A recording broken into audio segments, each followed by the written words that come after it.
Épreuve orale collective. Vous allez écouter plusieurs documents. Avant chaque écoute, vous entendez le son suivant. Pour répondre aux questions, cochez la bonne réponse. Vous allez écouter 2 fois un document. Vous écoutez une émission à la radio. Lisez les questions. Écoutez le document, puis répondez.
Professeur Idrissa Dembaba, bonjour. Bonjour Chantal.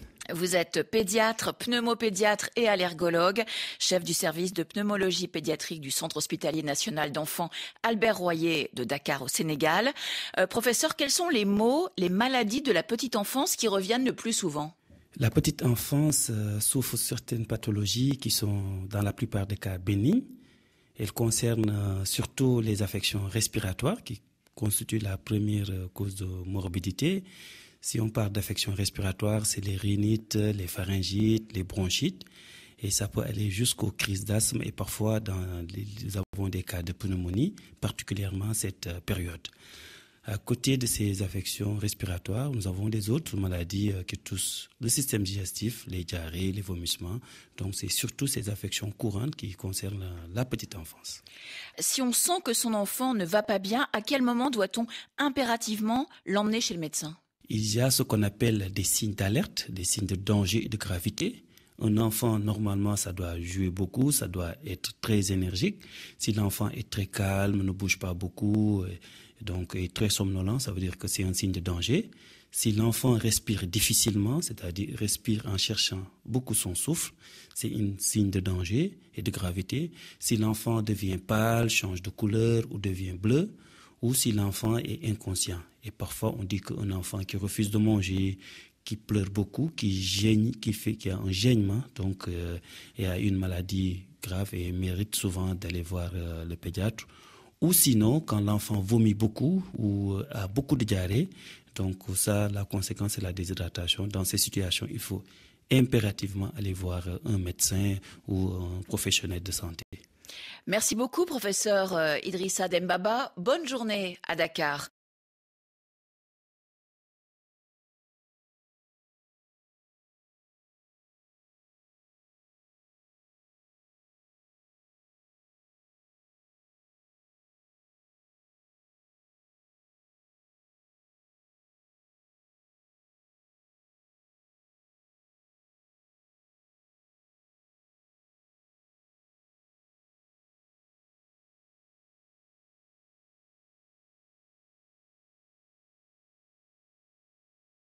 Professeur Idrissa Dembaba, bonjour. Bonjour Chantal. Vous êtes pédiatre, pneumopédiatre et allergologue, chef du service de pneumologie pédiatrique du Centre hospitalier national d'enfants Albert Royer de Dakar au Sénégal. Professeur, quels sont les maux, les maladies de la petite enfance qui reviennent le plus souvent ? La petite enfance souffre de certaines pathologies qui sont dans la plupart des cas bénignes. Elles concernent surtout les affections respiratoires qui constituent la première cause de morbidité. Si on parle d'affections respiratoires, c'est les rhinites, les pharyngites, les bronchites. Et ça peut aller jusqu'aux crises d'asthme et parfois nous avons des cas de pneumonie, particulièrement cette période. À côté de ces affections respiratoires, nous avons des autres maladies qui touchent le système digestif, les diarrhées, les vomissements. Donc c'est surtout ces affections courantes qui concernent la petite enfance. Si on sent que son enfant ne va pas bien, à quel moment doit-on impérativement l'emmener chez le médecin ? Il y a ce qu'on appelle des signes d'alerte, des signes de danger et de gravité. Un enfant, normalement, ça doit jouer beaucoup, ça doit être très énergique. Si l'enfant est très calme, ne bouge pas beaucoup, donc est très somnolent, ça veut dire que c'est un signe de danger. Si l'enfant respire difficilement, c'est-à-dire respire en cherchant beaucoup son souffle, c'est un signe de danger et de gravité. Si l'enfant devient pâle, change de couleur ou devient bleu, ou si l'enfant est inconscient. Et parfois, on dit qu'un enfant qui refuse de manger, qui pleure beaucoup, qui gêne, qui a un gênement, donc et a une maladie grave et mérite souvent d'aller voir le pédiatre. Ou sinon, quand l'enfant vomit beaucoup ou a beaucoup de diarrhée, donc ça, la conséquence c'est la déshydratation. Dans ces situations, il faut impérativement aller voir un médecin ou un professionnel de santé. Merci beaucoup, professeur Idrissa Dembaba. Bonne journée à Dakar.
Professeur Idrissa Dembaba, bonjour. Bonjour Chantal.